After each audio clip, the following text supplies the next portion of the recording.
ये easy design बनाने के लिए स्लिप नॉट बनाकर स्टार्ट करेंगे और हुक पे इस तरह से नॉट को टाइट कर देंगे और इस तरह से डायरेक्टली फैब्रिक के एज पे अंदर इस तरह से हुक इंसर्ट करेंगे और थ्रेड को पुल करते हुए ऊपर तक लेकर आएंगे और यहाँ पर हमें सिंगल क्रोशे बना देना है।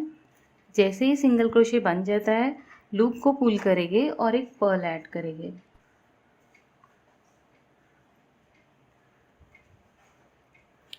पर्ल स्लिप करके चेन 1 बनाते हुए इसे लॉक करेंगे। अब सेम गैप में फिर से हमें हुक को इंसर्ट करते हुए ऊपर की तरफ पुल करते हुए निकालना है और सिंगल क्रोशे बना देना है। तो इसी तरह मैं रिपीट करते जाऊँगी और ये एज पे ये ब्यूटीफुल लेस बनाऊँगी। तो अब जब नेक्स्ट सिंगल क्रोशे बनाएंगे तो इस तरह से तिरछा रखेंगे हुक को,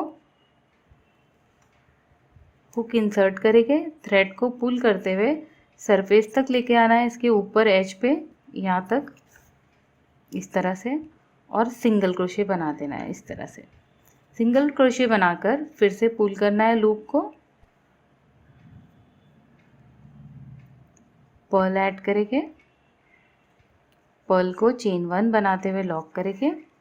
अब सेम गैप में फिर से हुक इंसर्ट करेंगे, पुल करते हुए निकालेंगे एज पे और इस तरह से सिंगल क्रोशे। तो ये इजी डिज़ाइन को किसी भी ड्रेस के एज पे या स्कार्फ में या स्लीव या नेक पे आसानी से बना सकते हैं। तो प्लीज़ इसे ट्राई करें।